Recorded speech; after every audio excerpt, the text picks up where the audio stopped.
Assalamualaikum warahmatullahi wabarakatuh. Waalaikumsalam warahmatullahi wabarakatuh. Bismillah, alhamdulillah, wasyukurillah, wassalatu wassalamu ala rasulillah wa ala alihi wa sahbihi wa mawalah, amma ba'du. Yang kami hormati Bapak Kepala SMP Negeri 2 Randul Dokal, yang kami hormati para pembantu pimpinan, serta Bapak Ibu yang dimuliakan Allah. Marilah pertama dan yang paling utama, kita untuk bisa-bisanya selalu bersyukur atas apa yang telah dilimpahkan kepada kita, sehingga pagi ini kita masih bisa bertemu dalam sebuah tempat yang sangat mulia, yaitu melaksanakan tugas. Salawat dan salam pula untuk selalu dan selalu kita taburkan untuk junjungan Nabi besar, Nabi Muhammad SAW. Semoga salawat yang selalu kita aturkan, kita taburkan, akan dibalas dan tidak hanya bertepuk sebelah mata, sehingga kita mendapatkan barokahnya di dunia wa dunia wal akhirah. Amin amin ya rabbal alamin. Bapak Ibu yang berbahagia, sesuai dengan program sekolah yang akan dilaksanakan pada pagi ini, yaitu diskusi budaya positif. Ini merupakan satu program dari kegiatan guru penggerak.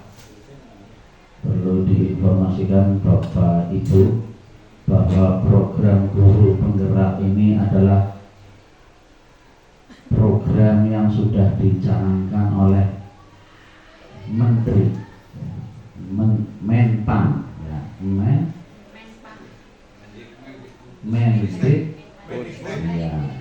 Mendikbud, apa lah ya. Jadi program menteri, bukan program bupati. Ganti menteri, insya Allah tetap yang namanya program itu selalu. Mungkin hanya bajunya saja atau apa tetap sama. Oleh karena itu semua stakeholder seluruhnya adalah mendukung program menteri. Untuk kepentingan apa? Untuk kepentingan anak didik.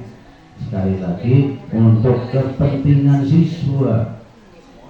Dalam rangka apa? Dalam rangka kebutuhan siswa, bukan kebutuhan dari guru penggerak semata.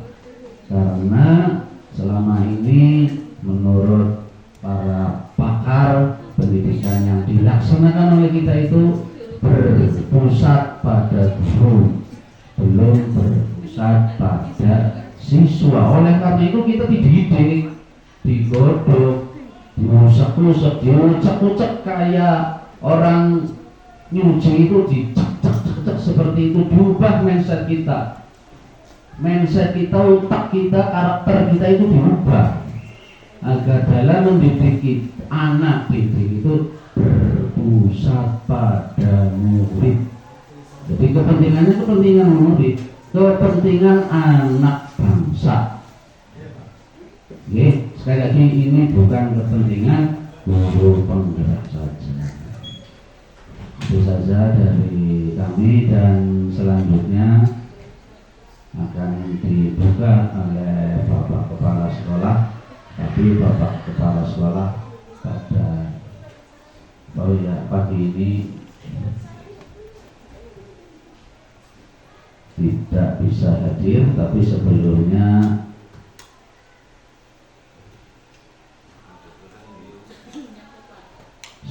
akan saya bacakan dulu susunan acaranya. Yang pertama adalah pembukaan, yang kedua menyanyikan lagu Indonesia Raya, yang ketiga pembukaan kepala sekolah, yang keempat diseminasi budaya positif oleh dua guru penggerak, kemudian Kemudian yang kelima adalah refleksi dari peserta. Yang terakhir adalah doa. Marilah agar pelaksanaan diskusi ini berjalan diridhai oleh Allah, kita buka dengan surat pembuka hati dengan suratul Fatihah. Ila hadratin Nabi Mustafa Muhammad sallallahu alaihi wasallam wa nakhusyu khosasa kulon yang barokah apa kaos al-Fatihah.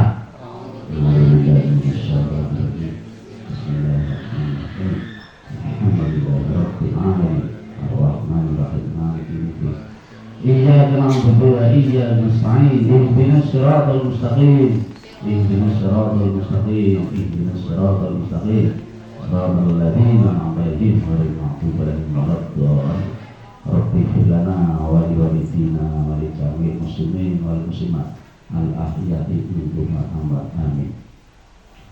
Terima kasih. Yang kedua adalah menyanyikan lagu Indonesia Raya yang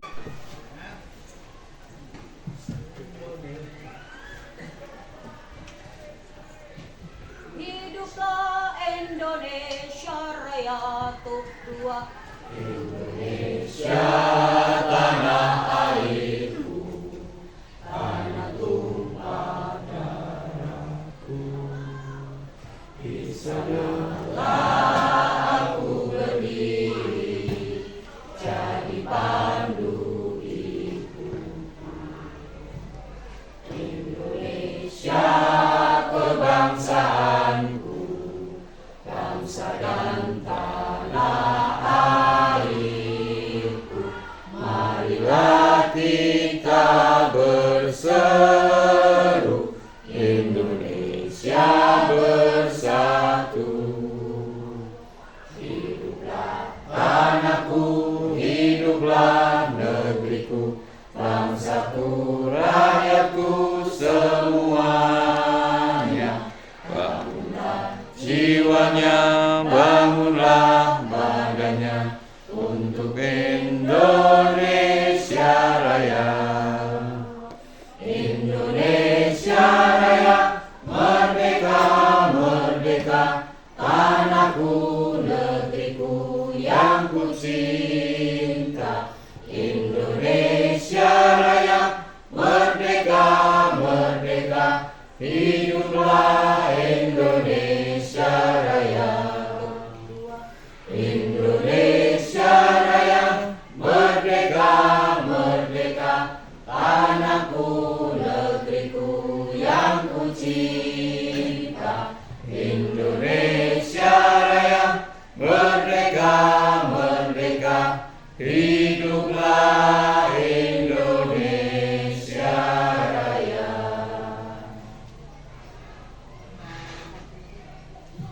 Terima kasih. Hadirin dipersilakan duduk kembali. Yang akan diwakili oleh Bapak Selamat Rusni. Pada Bapak Selamat Rusni dipersilakan. Bismillahirrahmanirrahim. Assalamualaikum warahmatullahi wabarakatuh. Waalaikumsalam warahmatullahi wabarakatuh. Bismillah, alhamdulillah, la haula wala quwwata illa billah, amma ba'du. Yang kami hormati Kepala SMP Negeri 2 Negeri Tongkal, beliau Bapak Dr. Andes Dedi Suworo. Yang kami hormati pula Bapak Ibu Dewan Guru dan staf tata usaha. Pertama, marilah bersama-sama kita memanjatkan puji syukur kepada Allah Subhanahu wa taala. Karena dengan segala limpahan rahmat-Nya, alhamdulillah di pagi hari ini kita diberi kesehatan, diberi kenikmatan sehingga kita bisa melaksanakan ibadah, yaitu melaksanakan tugas suci. Dan wabil khusus untuk hari ini kita mengikuti sosialisasi diseminasi nilai positif yang insya Allah akan disampaikan oleh beliau Bapak Ahmad Muhajirin dan Ibu Dariah selaku calon guru penggerak. Selanjutnya salawat dan salam senantiasa kita aturkan pada junjungan kita Nabi besar Muhammad Sallallahu Alaihi Wasallam. Mudah-mudahan kita tetap yakin sebagai umatnya dan insya Allah telah mendapat syafaatnya di yaumul kiamah. Bapak Ibu yang kami hormati, pertama kami memohonkan maaf karena kebetulan beliau Bapak Dr. Andes dari Suskiworo hari ini ada kegiatan di luar sehingga tidak bisa mendampingi Bapak Ibu semua dalam kegiatan designasi nilai positif ini. Semoga tanpa kehadiran beliau tidak mengurangi rasa hormat dan tidak mengurangi semangat kita semuanya. Ada beberapa hal yang disampaikan kepada saya, mohon maaf ya. Jadi tadi malam jam 11:30 beliau sampai ke saya menyampaikan ya Bu. Iya, apa tadi biasanya jam 12 ke atas baru bisa tidur Bu. Sama dengan saya Bu, imbang begitu sama manusia malam. Tapi intinya minta izin hari ini tidak bisa hadir gitu. Ada beberapa hal yang bisa disampaikan. Yang pertama bahwa meskipun beliau tidak hadir, beliau tetap support terhadap perjalanan guru penggerak, baik yang masih calon atau yang dalam proses dan yang sudah lulus. Karena ternyata yang sudah lulus pun masih berproses lagi untuk yang lebih baik lagi seperti itu. Jadi kalau sudah masuk ke dunia ilmu memang tidak ada habis-habisnya. Ingin selalu nambah terus, selalu berkurang berhitang ya, selalu nambah terus. Dan ini patut kita syukuri. Kemudian yang kedua, kita patut bangga SMP Negeri 2 Dongkal memiliki 4 guru penggerak. Kemudian 3 on proses ya Bu ya. Pak Edi sudah lulus Edi? Sudah. Kalau sudah syukuran berarti. Dan yang 5 salon ya, belum proses 5 ya Bu. Dan di belakang 5 masih ada lagi. Kalau banyak begitu itu masih ada lagi. Iya, karena begitu mas sudah daftar dan saya pastikan bisa lulus Bu. Jangan khawatir Bu. Kemudian untuk Bapak Ibu guru yang belum berkesempatan daftar, diharapkan untuk bisa mengikuti pada angkatan ke-11. Karena mohon maaf, bukan tidak mungkin, kembali lagi saya sampaikan bahwa guru penggerak pasti ada nilai plusnya, baik secara materi maupun non materi. Saya khawatir nanti pada ujung, pada akhirnya nanti sertifikasi dibesarkan dengan sertifikat guru penggerak. Barangkali untuk itu siap-siap saja. Untuk Pak Syukur yang sudah expired pasti nanti ada pengampunan Pak, jangan khawatir Pak. Jadi untuk yang expired Pak ya dia nggak usah khawatir Pak. Ini khusus yang usia 15 bawah. Ya. Karena dengan banyaknya guru penggerak, ini mohon maaf kalau dibandingkan dengan sekolah lain, saya ambil contoh SMP 1 Moga itu guru penggerak baru 1, itu pun angkatan ke-10 ya, 9-10 masih proses, yang proses 9 ya, hanya 1 SMP 1 Moga. Kemudian SMP 1 Dongkal 2 ya Bu ya, hanya 2, belum ada pengikutnya lagi Bu, proses. Jadi kita akan masuk banyak. Maka kembali lagi kami sampaikan kita patut berbangga. Jadi kalau Pak Edi, kalau kita tidak ikut bangga nanti dikira hasut ya Pak ya. Maka kita usahakan untuk ikut bangga dengan adanya beberapa. Harapannya sesuai dengan yang digariskan oleh, mohon maaf, Mas Menteri pada sambutan HUT PKRI tahun 2019, bahwa kita akan menggerakkan kapal besar dalam dunia pendidikan, dan kapal besar itu akan digerakkan oleh Bapak Ibu guru semua melalui kapal-kapal kecil yang ada di kelas. Oleh karena itu, ini yang sudah masuk ke Bunda sudah mulai menggerakkan kapal-kapalnya yang ada di kelas masing-masing. Kemudian selanjutnya, Bapak Ibu yang saya hormati, pada pertemuan kali ini Salam Guru Bunda akan mengangkat nilai positif ya, nilai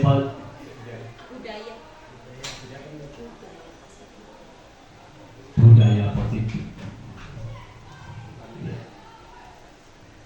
Budaya positif ya Bu. Ya, memang budaya itu berangkat dari nilai-nilai. Jadi kita pertama sebetulnya mengangkat nilai-nilai positif dulu, kemudian setelah nilai positif diangkat, dibiasakan di sekolah kita yang akhirnya menjadi budaya, sehingga menjadi nilai budaya seperti itu. Tapi kalau ini mau langsung budaya positif, ini tidak masalah. Dan tema ini sangat cocok karena perkembangan situasi pendidikan saat ini sangat marak dengan bullying. Di mana-mana ada bullying, termasuk di sekolah kita. Bahkan terakhir, mohon maaf, di kelas 9E ya betul ya, yang berkelahi itu 9E. 8 apa? Yang baju sobek kelas 9? Belut, berkelahi itu belut Bu. Di kelas 9? Yang 9E ya, 9E Bu. Yang baju sobek dua anak. Di kelas 9E berkelahi, berawal dia biasa guyonan, sing akhirnya kelaminnya sobek dan membalas, saling menyobek baju. Kalau kita melihat alat buktinya fisik itu sangat ya lucu ya. Bajunya di Eropa Arbek gitu lah. Hal-hal ini mestinya tidak perlu terjadi. Oleh karena itu, mohon maaf, kami mohon dengan Bapak Ibu guru, mohon dengan hormat untuk Bapak Ibu yang kebetulan ada jamnya, ini tolong sekali untuk segera masuk ke kelas guna mengantisipasi terjadinya bullying atau hal-hal yang tidak diinginkan. Masuk ke kelas dan mohon maaf lagi untuk didampingi, karena mohon maaf lagi saya mohon maaf ya, karena beberapa kelas itu hanya diberi tugas, gurunya ada, hanya diberi tugas, kemudian anak nggak tahu mengerjakan bagaimana, nggak tahu, baru seperempat jam sudah selesai. Nah, gurunya ada di sekolah, cuma saya cari di mana nggak ketemu itu. Saya masih sampai sekarang masih mencari apa ada lorong-lorong khusus begitu. Jadi ini minta tolong kepada Bapak Ibu untuk tetap mendampingi putra putrinya pada saat belajar. Kemudian untuk Bapak Ibu yang kebetulan ada kursus atau ada kegiatan lain sehingga tidak bisa melakukan tugas, kami ucapkan terima kasih yang sudah meninggalkan tugas atau menitipkan tugas melalui rumah. Saya rasa itu saja yang perlu saya sampaikan, dan mohon maaf apabila apa yang saya sampaikan kurang berkenan. Bila itu wal hidayah. Assalamualaikum warahmatullahi wabarakatuh. Waalaikumsalam warahmatullahi wabarakatuh. Terima kasih kepada Bapak Kepala Sekolah yang telah membuka dan memberikan beberapa masukan ujangan kepada kita, tentunya sangat bermanfaat untuk diri kita dan untuk siswa kita. Selanjutnya adalah acara inti, yaitu diseminasi budaya positif yang akan disampaikan yang pertama oleh Ibu Dalia, Sarjana Pendidikan. Pada Ibu Dalia Sarjana Pendidikan kami persilakan.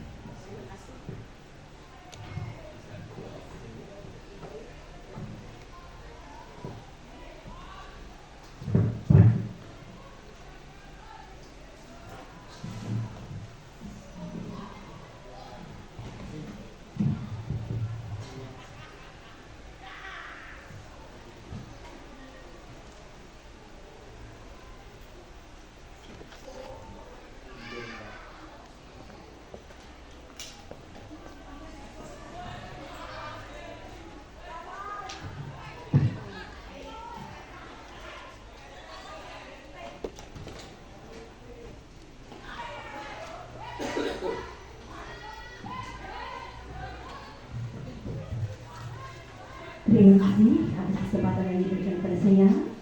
Sebelumnya saya ucapkan terima kasih kepada Bapak Ibu Guru yang telah ikhlas menghadiri undangan kami untuk mengikuti diseminasi budaya positif dari calon guru penggerak kepada seluruh.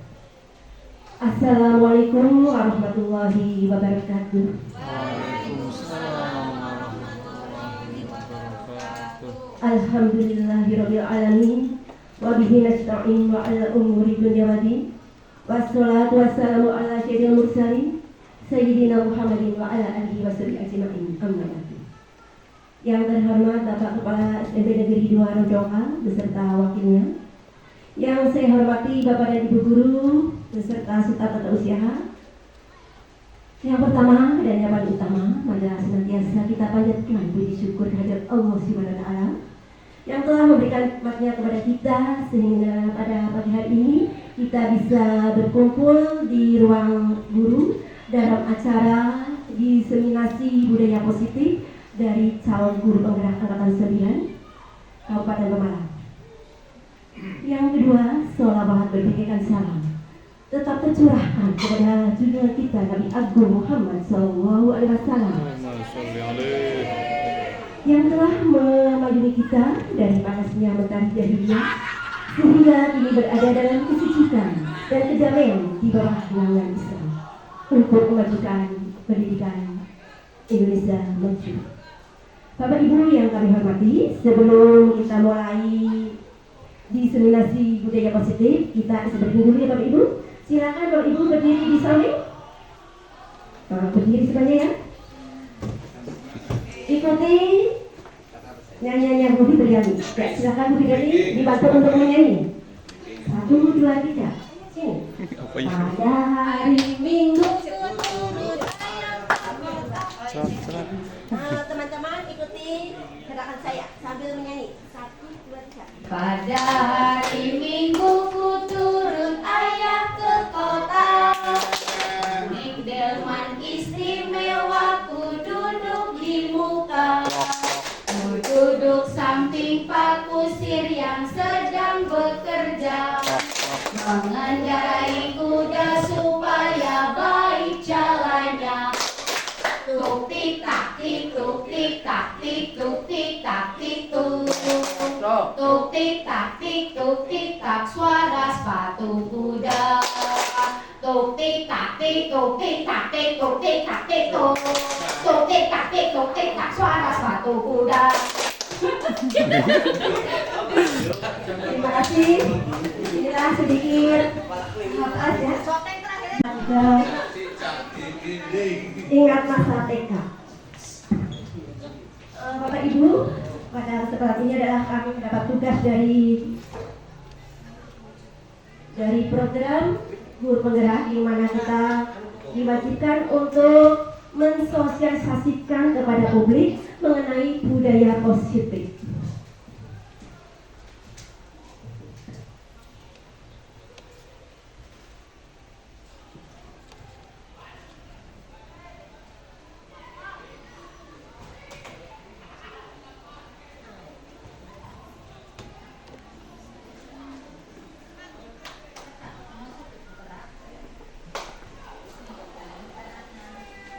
Yang kita breaking dulu. Di situ ada pasir mobil. Di situ ada angka. Kalau dilihat dari sini 16, 06, 68, 88, 98. Berapakah nomor parkir pada mobil yang ada pada gambar tersebut? Silakan, barangkali ada yang mau.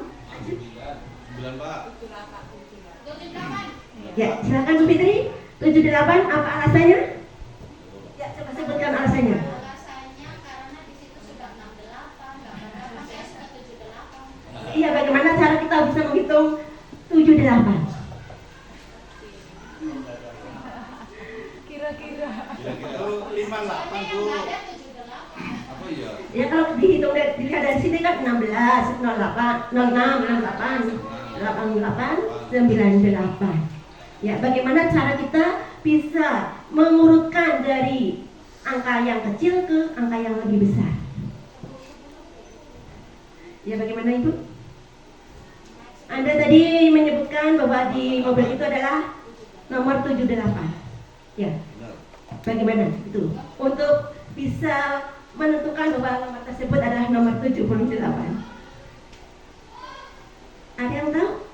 Ya, Pak Aji, silakan. 87. 87, iya. Alasannya bagaimana untuk menentukan 87 itu? Alasannya saya jengking, Bu. Iya, alasannya kita jengking. Ya. Ada yang lain? Ya, barangkali. 78 jengking. Ya, ada yang lain? Bu Sri Endang?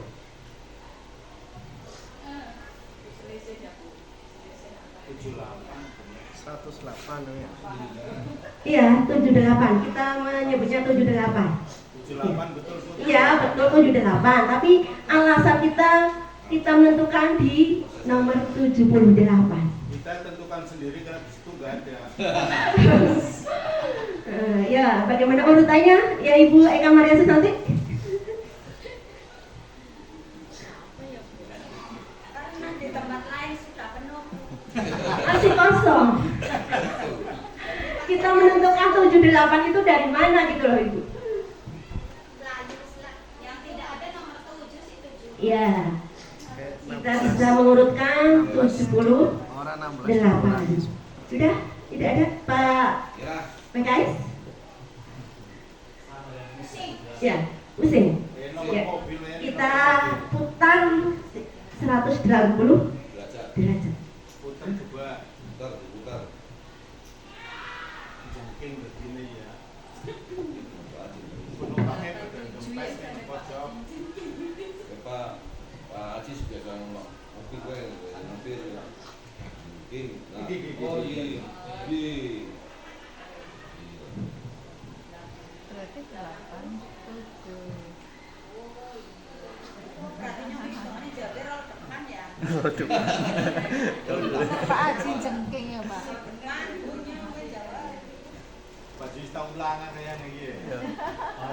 Pak Aji ngerti. Oh, ini baju. Halus. Khusus kamerawan apa ya?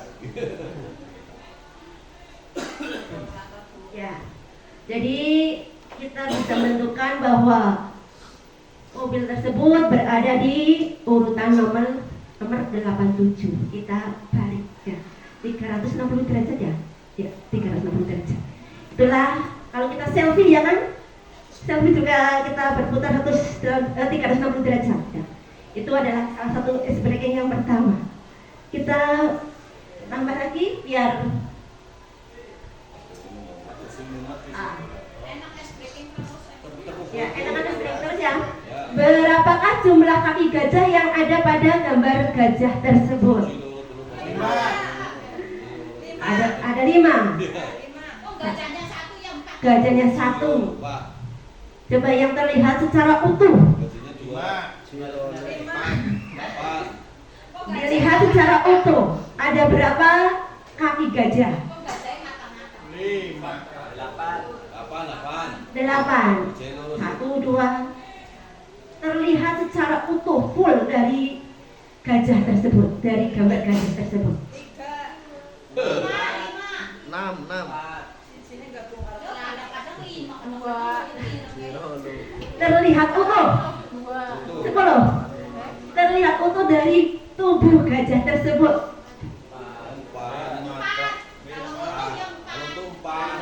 Nah, kita lihat. Kalau di sini 1, di atasnya tidak ada, tidak berhubungan dengan tubuh. Di nomor 2, tidak berhubungan dengan kaki. Yang ketiga, tidak berhubungan dengan tubuh juga, tidak berhubungan dengan bawah. Jadi apa? Ada 1. Ada 1 ini yang paling belakang. Ada 1 yang paling belakang. Jadi dari keutuhan, dari keutuhan, dari keutuhan. Yang lainnya itu kan kosong, ya kan? Ya, itu. Jadi hanya ada 1 kaki gereja. Bagaimana ya? Jika kita hanya 1 itu, ya. Itulah kita melatih untuk berpikir. Itu kita belajar dengan gajah. Bahwa gajah itu meskipun punya kaki 1 mempunyai kekuatan yang besar. Dan apabila dari kekuatan yang besar itu hanya ada 1, kita akan pincang, susah untuk bergerak. Begitu juga dengan Bapak Ibu guru, mempunyai kekuatan besar, tapi tidak dimanfaatkan maka akan tetap terbelenggu. Begitu juga dengan kita. Kita lanjut. Lanjut. Lanjut.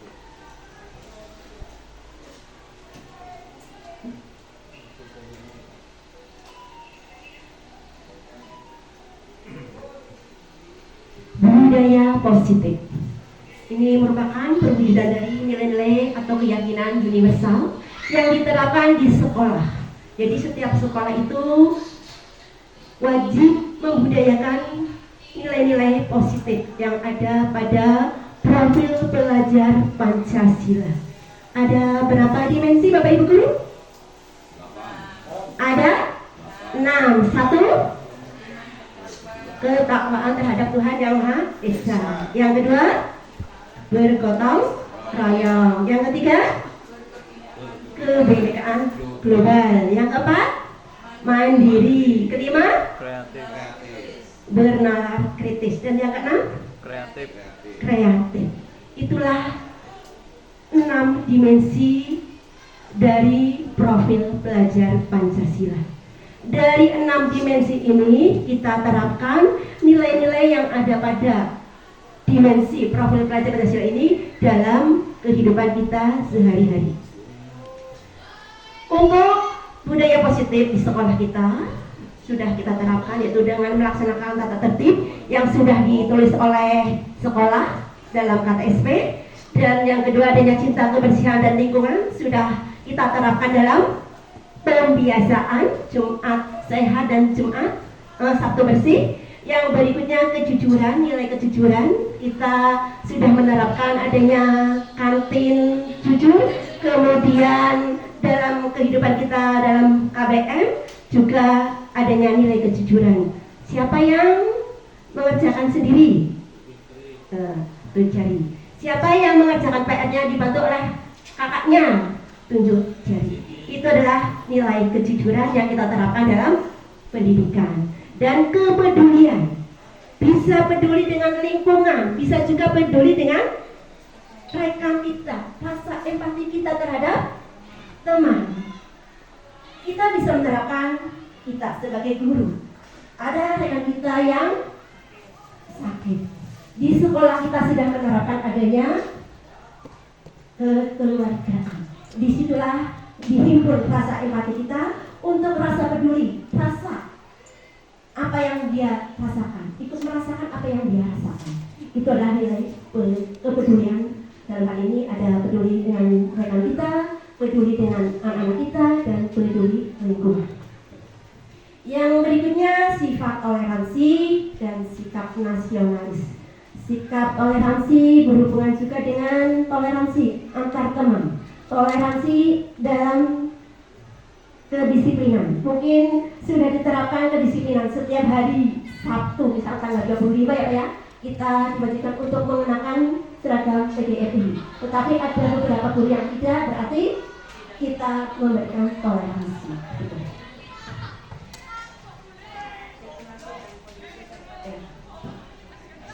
Nilai-nilai kebajikan yang Fitri ada nambahi. yang sudah dijelaskan ada 6 dimensi profil pelajar Pancasila.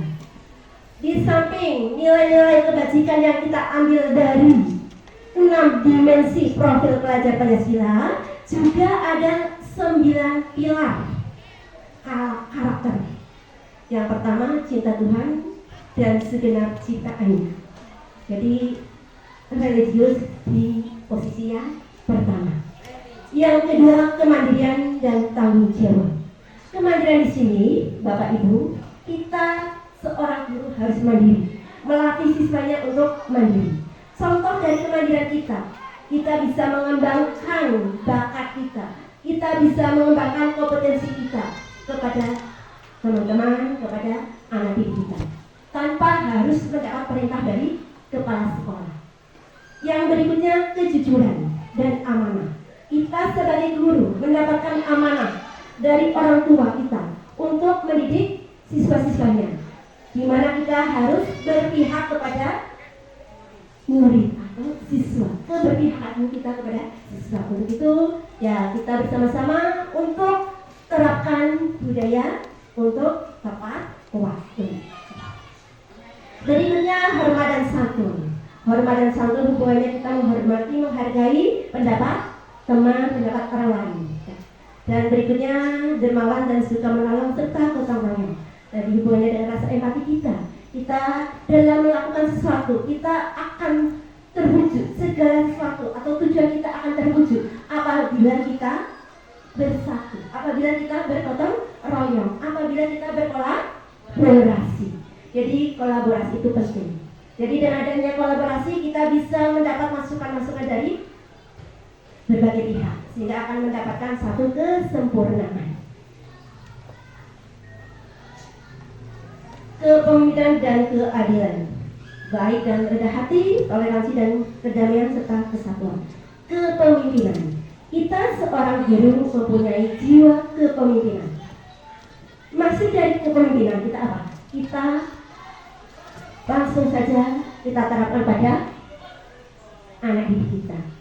Kita mengelola kelas supaya kelas menjadi kondusif. Toleransi dan kedamaian serta kesatuan. Ya, masih banyak lagi nilai-nilai kebajikan yang ada pada dalam kehidupan kita sehari-hari.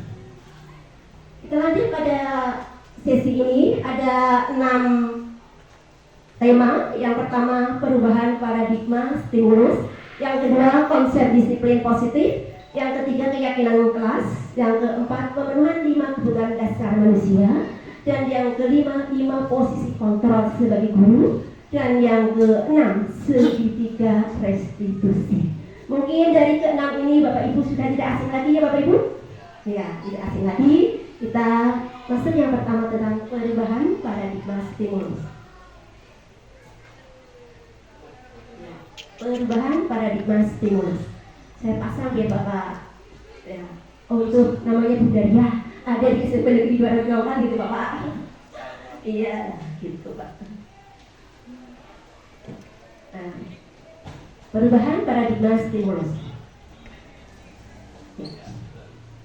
Perubahan paradigma stimulus ini adalah respon yang merangsang terjadinya kegiatan belajar seperti pikiran, perasaan, atau hal-hal yang dapat ditangkap melalui alat indera kita. Sedangkan respon adalah reaksi yang dimunculkan peserta didik ketika belajar yang dapat pula berupa pikiran, perasaan, gerakan, atau tindakan. Bapak Ibu bisa kepal tangannya, tangan kanan dikepalkan. Ya, Bapak Ibu mengepalkan tangan. Misalkan Bapak Ibu di dalam tangan ini ada sesuatu yang harus dipertahankan. Ada sesuatu yang harus dipertahankan. Kira-kira kalau disuruh untuk buka kepalanya dengan iming-iming, dengan intimidasi, dengan hukuman, ataupun dengan hadiah, atau dengan uang yang sangat besar, kira-kira Bapak Ibu mau untuk membuka tangannya, kepalanya? Tidak. Ya, tidak. Apa alasannya? Bu Sri Indah, silakan. Mengapa alasan kita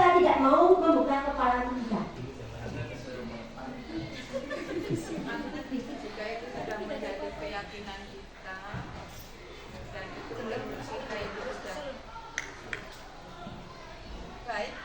Kalau menurut saya ya baik ya. Tidak menyalahi segala aturan yang ada, tata tertib yang ada. Mengapa kita harus berubah pikiran? Ini. Ya. Itu aja. Ya. Seperti itu. Ya, terima kasih atas pendapat dari Ibu Enda bahwa kita akan mempertahankan kepala kita.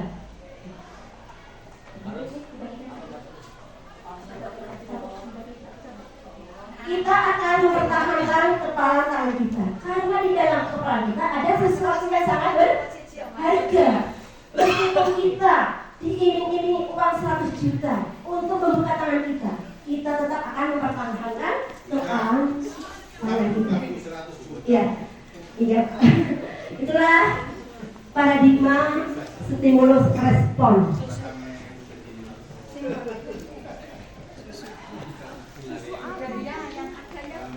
Ya. Di sini ada, perhatikan tabel berikut untuk memahami stimulus dan respon kepada teori kontrol tentang dunia.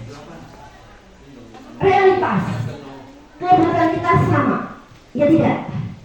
Butuh akan kesenangan, butuh akan kasih sayang, butuh akan hidup berkelanjutan, butuh akan kekuasaan, ya tidak? Itulah realitas kebutuhan kita sama. Tetapi dalam teori kontrol tentang dunia, realitasnya apa? Kebutuhan kita berbeda. Bagaimana maksudnya? Kita butuh kasih sayang, kita butuh akan kehidupan berkelanjutan, dan kita butuh akan adanya kekuasaan. Nah, ya, itulah. Jadi kalau secara normatif kebutuhan kita sama, tetapi setelah kita lihat pada teori kontrol tentang dunia, maka kebutuhan kita berbeda. Jadi intinya apa Bapak Ibu?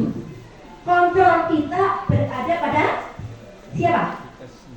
Yang bisa mengontrol diri kita itu siapa? Diri kita sendiri. Tadi kita diiming-imingi uang 100 juta, kita tidak mau mempertahankan kepala tangannya, dan kita mempunyai kebutuhan yang sama, tetapi teori kontrol kita berbeda. Itulah salah satu dari stimulus respon lawan teori kontrol pandangan tentang dunia. Ya. Kita lanjut. Perubahan paradigma.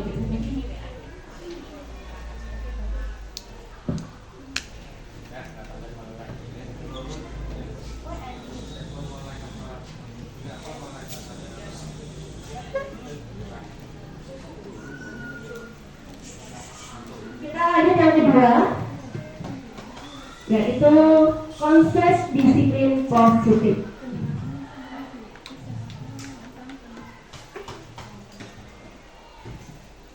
Bapak pendidikan kita, Bapak Ki Hajar Dewantoro, menyatakan bahwa untuk menciptakan siswa yang merdeka, maka syarat utamanya harus mempunyai disiplin yang kuat, yaitu disiplin diri yang berasal dari motivasi internal, motivasi dari diri kita sendiri. Jika tidak mempunyai motivasi internal, maka bisa diperlukan motivasi eksternal atau dari orang lain. Itu menurut Diana Gosen menyatakan bahwa kata disiplin berasal dari bahasa Latin. Jadi itu disiplin atau murid mengikutnya. Jadi di sini meskipun kita mempunyai kedisiplinan, tetapi kita juga harus lihat kedisiplinan yang bagaimana. Kita hubunginya dengan peran guru.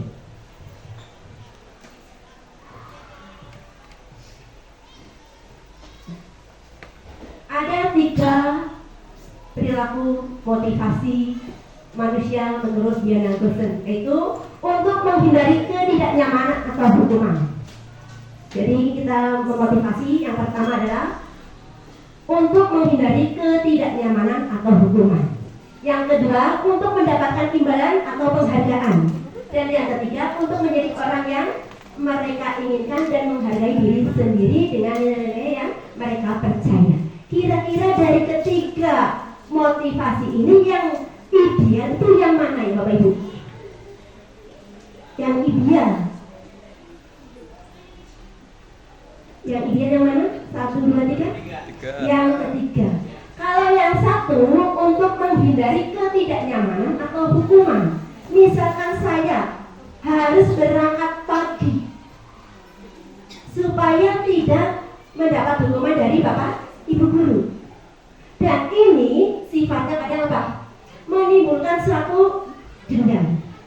Contoh saja, ya kita dalam mendisiplinkan anak itu ya memang kita harus lihat supaya anak itu tidak merasa terbebani. Karena apa Bapak Ibu? Jika kita ungkapkan dengan kata-kata yang kurang enak, yang kotor, atau yang kurang nyaman di hati anak-anak, itu akan terekam di memori anak-anak sampai tua. Betul atau salah Bapak Ibu guru? Betul. Jadi kayak gitu, kita dihukum oleh guru. Mungkin ketika kita SD, saya ingat waktu kelas 1, zamannya saya itu belum ada TK Bapak, belum ada TK. Saya masuk kelas 1, saat itu adalah menggunakan 1 bulan. Saya yang mengajar Bapak kepala sekolahnya. Kemudian disuruh untuk menulis angka 1. Saya menulisnya angka 0.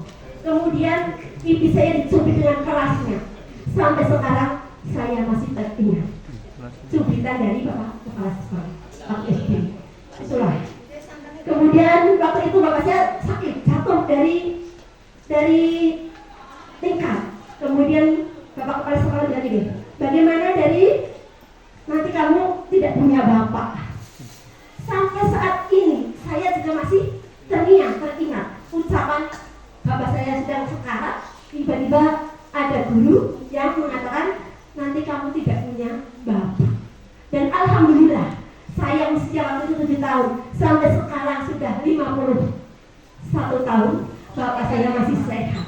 Alhamdulillah. Meskipun dulunya sudah sakit karena jatuh dari tingkat 3. Itulah. Jadi dalam menyampaikan sesuatu, perkataan itu ya kami mensosialisasikan kepada semuanya supaya kita tetap menjaga etika, supaya si anak itu tidak merasa sakit hati atau dendam.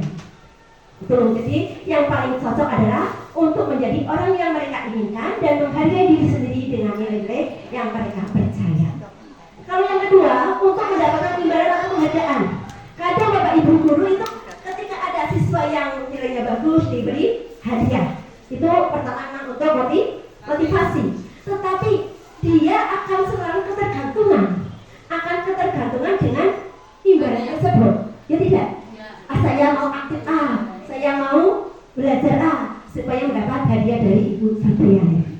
Dan hal itu akan menjadi ketergantungan. Jika tidak akan mendapatkan hadiah, dia akan malas-malas. Dan imbalan ini juga ada dampak negatifnya kepada siswa yang lain. Ya, Bapak Ibu. Yang berikutnya ini kita sudah untuk yang ketiga. Jadi yang paling ideal adalah pada nomor 3. Kita lanjut pada keyakinan kelas. Bapak Ibu sudah membuatkan keyakinan kelas pada kelasnya masing-masing? Sudah. Alhamdulillah kita sudah membuat keyakinan kelas. Bagaimana cara kita membuat keyakinan kelas? Ya. Jadi keyakinan kelas itu merupakan nilai-nilai kebajikan atau prinsip-prinsip yang disepakati secara universal. Di situ kita dalam membuat keyakinan kelas, kita melakukan curah pendapat. Semua siswa harus terlibat untuk menyampaikan pendapatnya. Hal-hal apa yang harus dilakukan di kelas tersebut dan hal-hal apa yang harus dihindari. Dan semuanya nanti bahwa keyakinan kelas itu harus ditaati oleh semua warga kelas, bukan hanya siswanya, juga gurunya. Karena kesepakatan kelas itu dibuat oleh siswa di bawah bimbingan guru. Apakah kita sudah menerapkan Bapak Ibu? Belum. Yang mulai sekarang kita terapkan ya, bahwa ada prinsip pendidikan dari Ki Hajar Dewantoro itu apa? ingarso sotong lodo, bahwa kita sebagai pendidik harus menjadi teladan, menjadi contoh dari anak didik kita. Apa yang kita lakukan akan ditiru oleh anak didik kita. Jadi menerapkan prinsip ingarso sotong lodo. Pembentukan keyakinan kelas, yang pertama keyakinan kelas bersifat lebih abstrak daripada peraturan yang lebih rinci dan nyata. Tata tertib ya, tata tertib itu kan nyata, perinci, tetapi untuk keyakinan kelas itu bersifat abstrak. Yang kedua, keyakinan kelas berupa pernyataan-pernyataan universal. Pernyataan keyakinan kelas selalu dibuat dalam bentuk pernyataan positif. Jadi gini, Bapak Ibu ketika membuat keyakinan kelas itu semuanya berpendapat. Silakan.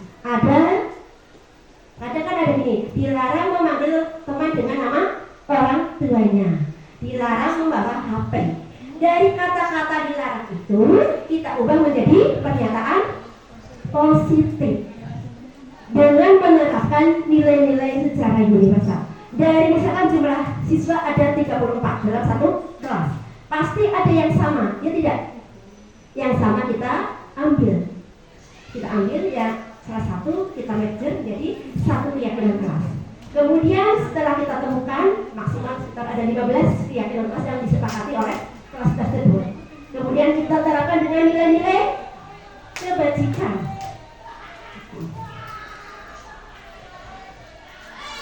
Nah ini langkah-langkah pembentukan keyakinan kelas. Yang pertama, memberikan kesempatan kepada semua siswa untuk berpendapat tentang peraturan yang ada. Mencatat semua masukan siswa di papan tulis atau di kertas besar atau di sticky note. Menyusun keyakinan kelas sesuai dengan prosedur pembentukan keyakinan kelas. Ubahlah kalimat negatif menjadi kalimat positif. Nah, contoh berjalan di kelas, mendengarkan guru dan datang tepat waktu. Bisa disarikan menjadi satu keyakinan kelas itu saling menghormati. Yang kelima, meninjau ulang keyakinan kelas secara bersama-sama. Hendaknya keyakinan kelas tidak terlalu banyak agar mudah untuk diingat. Paling tidak ada sekitar 10 atau 7 keyakinan kelas. Karena sifatnya kan universal. Jadi yang mirip-mirip kita jadikan satu nilai. Ya, nilai saling menghargai apa saja poinnya gitu. Yang berikutnya, keyakinan kelas dapat ditempel di dinding kelas agar mudah untuk dilihat. Ya, sudah dipasang. Ini contoh tabel Y. Setiap anggota kelas melakukan tugasnya ini dengan hormat. Di situ terlihat, terdengar, dan berperilaku. Apa yang dapat kita lihat, apa yang dapat kita dengar, dan apa yang kita lihat melalui perilaku. Di situ terlihat satu orang berbicara, yuk saya bantu. Kita bisa selesaikan ini bersama. Terima, tolong ya. Terima kasih, tolong ya. Permisi, boleh saya pinjam? Nanti akan segera saya kembalikan. Itu adalah sesuatu yang kita dengar. Sering terjadi pada teman-teman, pada anak-anak didik kita. Tindakan sini ya Pak ya. Nah, itu adalah yang dapat terdengar. Yang berikutnya dapat terlihat berempati terhadap perasaan orang lain. Berempati, rasa apa? Peduli terhadap orang lain. Apa yang dirasakan orang lain kita juga harus ikut merasakan. Memegang barang milik lain orang lain hanya dengan izinnya. Nah, maaf saya pinjam pulpennya. Dan yang berikutnya mendengarkan dengan seksama ketika pembelajaran. Itu contoh. Ketika Bapak Ibu guru menjelaskan, siswa harus memperhatikan. Gunakan dengan kata mendengarkan dengan seksama. Jadi kita ambil salah satu saja secara universal. Senantiasa berbuat baik. Jadi berbuat baik itu apa? Menolong, membantu, lalu apa lagi? Tidak menyakiti. Jadi menyayangi, saling menyayangi. Jadi tidak menyakiti. Diganti dengan pernyataan positif dengan saling menyayangi dan berbagi. Berbagi itu apa saja? Berbagi bukan hanya makanan saja ya Bapak Ibu, bukan hanya harta saja, tetapi ilmu juga kita wajib berbagi. Ini salah satu contoh berbagi dengan Bapak Ibu.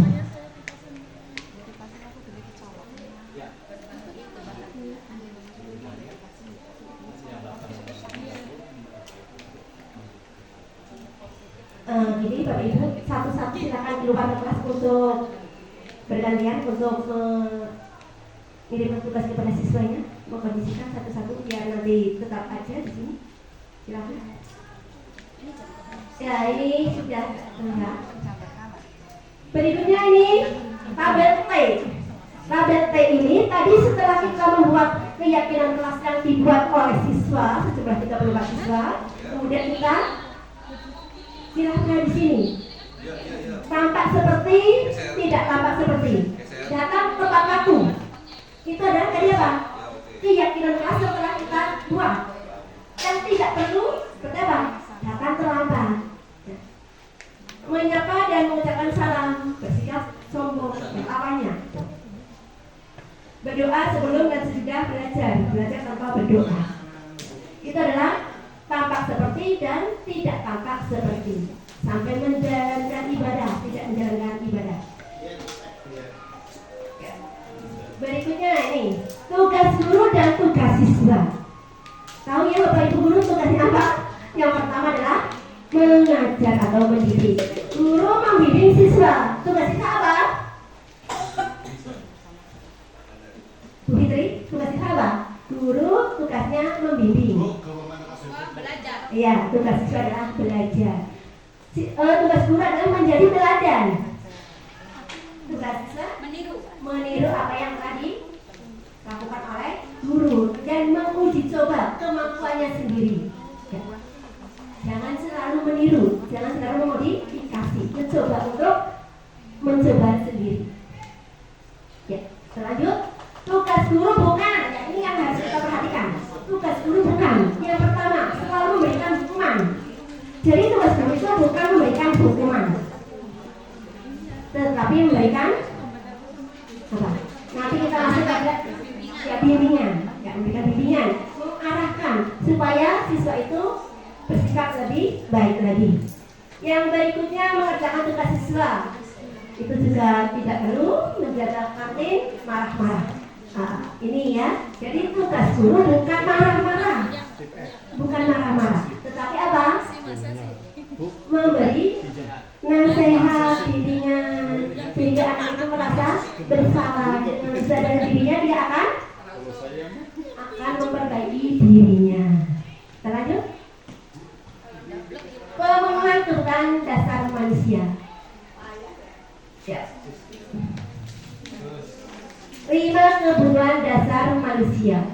Ada bertahan hidup, yang kedua butuh kasih sayang, dan yang ketiga butuh kebebasan, dan yang keempat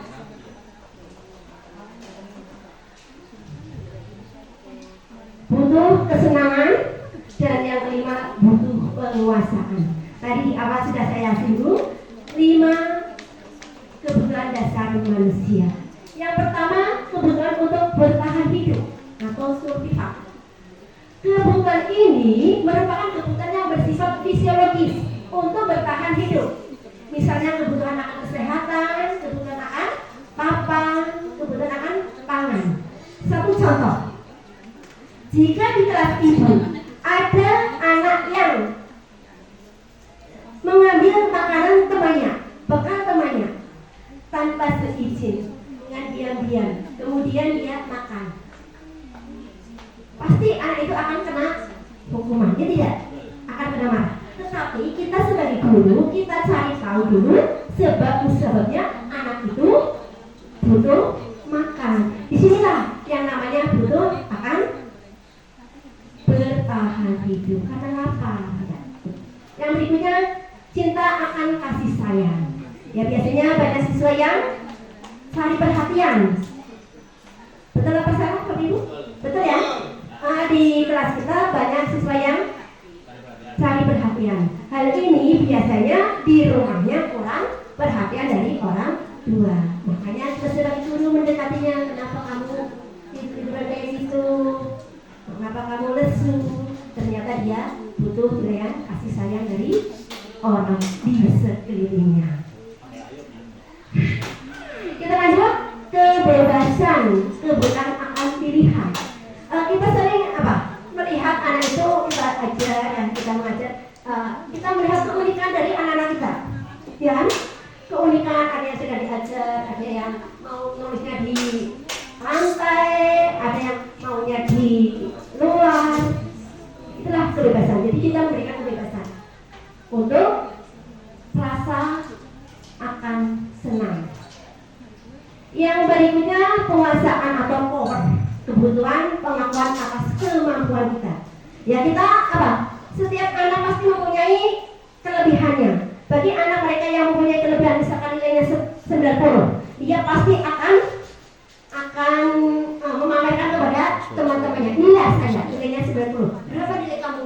Itu adalah butuh pengakuan. Itu juga masuk dalam kebutuhan penguasaan. Jadi itu contohnya pada anak-anak di dewasa. Itu 5 kebutuhan dasar manusia. Sedikit lagi, 5 posisi kontrol. 5 posisi kontrol kita sebagai guru. Yang pertama sebagai penghukum, yang kedua sebagai pembuat orang merasa bersalah, yang ketiga sebagai teman, dan yang keempat sebagai monitor atau pemantau, dan yang kelima sebagai manajer. Itu adalah peran kontrol seorang guru. Peran kontrol seorang guru yang pertama adalah sebagai penghukum. Seorang menghukum bisa menggunakan hukuman fisik maupun verbal. Sering terjadi tidak? Sering.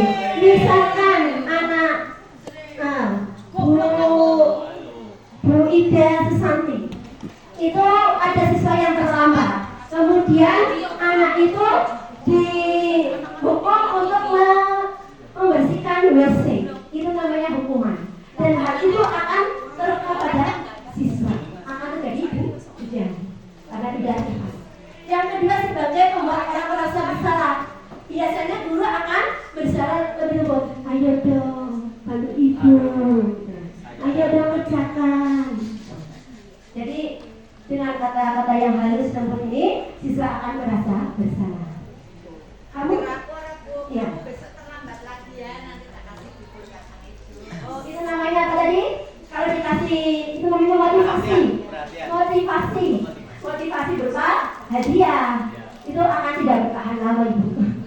Ya. Kita lanjut sebagai teman. Guru sebagai teman.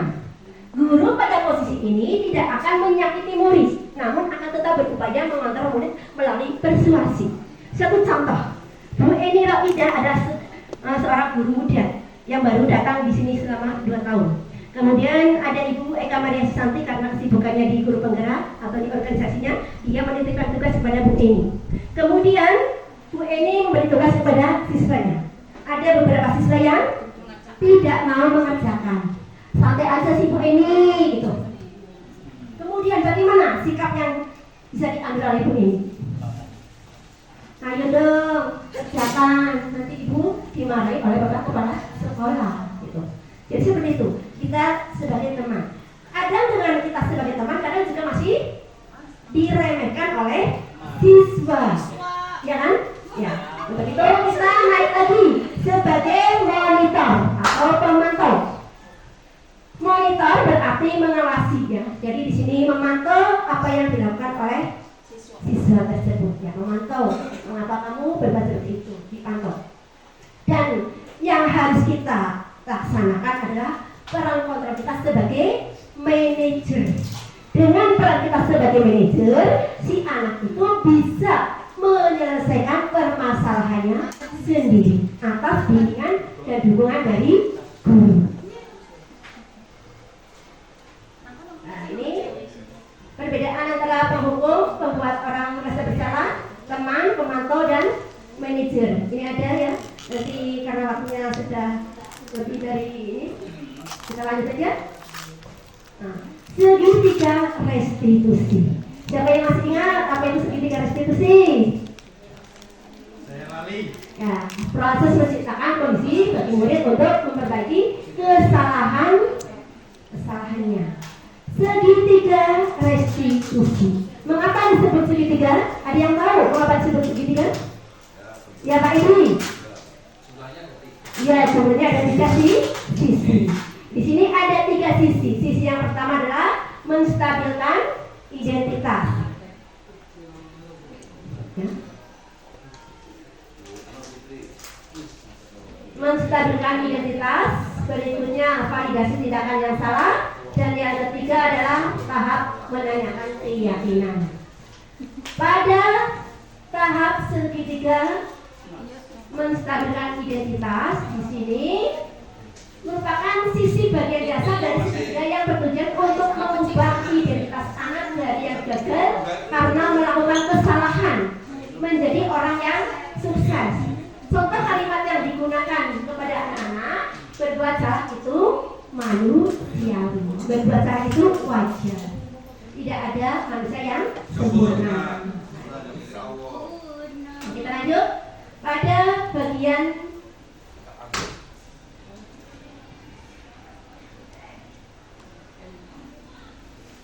validasi tindakan yang salah. Memvalidasi.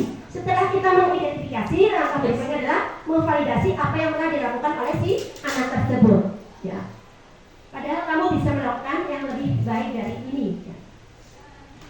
Kamu pasti punya alasan mengapa melakukan hal itu. Jadi kita mencari tahu alasan apa yang dilakukan oleh siswa tersebut. Jadi tidak langsung main hukum saja. Ya. Dan yang berikutnya adalah tahap menanyakan keyakinan. Bahwa pada awal tahun pelajaran kita sudah membuat keyakinan kelas. Keyakinan kelas yang telah disepakati oleh semua warga kelas, baik guru maupun siswanya. Apakah Bapak Ibu guru sudah melakukan keyakinan kelas? Sudah? Yakin? Contoh katanya dari ingat sesuatu. Satu di situ di ruang kelas itu ada rak sepatu. Ada tata tertib di mana sepatu harap dilepas. Apakah Bapak Ibu guru sudah memberikan contoh? Sepatunya dilepas? Sudah. Alhamdulillah. Ya. Yang sudah, yang belum disudahkan. Apa yang kita percaya sebagai kelas atau keluarga? Apa nilai-nilai umum yang kita telah sepakati? Di situ kita mengingatkan kembali keyakinan kelas yang sudah kita buat. Kita lanjut. Nah, ini ada ini ilustrasinya, ada siswa yang terlambat masuk sekolah, di mana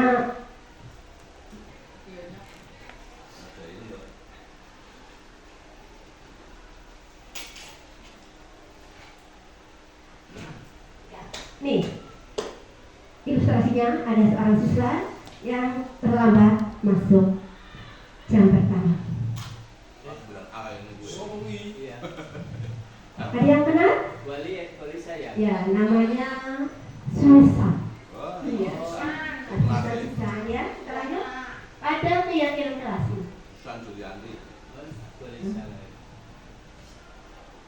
Kita melakukan restitusi, mencari tahu mengapa dia terlambat, apa alasannya, dan mengingat kembali keyakinan kelas yang sudah dibuatnya.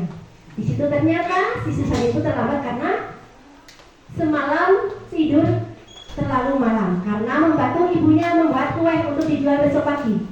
Lalu bagaimana jika si Susan itu bisa melakukan dua-duanya, bisa membantu ibu dan juga bisa tidur agak sore supaya bisa mengikuti pembelajaran dengan sempurna atau dengan baik.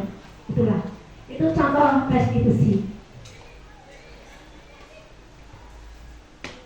Refleksi. Nah, saya minta refleksinya dari Pak Slamet. Bagaimana setelah kita mendiseminasikan atau mensosialisasikan tentang budaya positif yang kita terapkan di sekolah kita. Bagaimana tanggapan Bapak?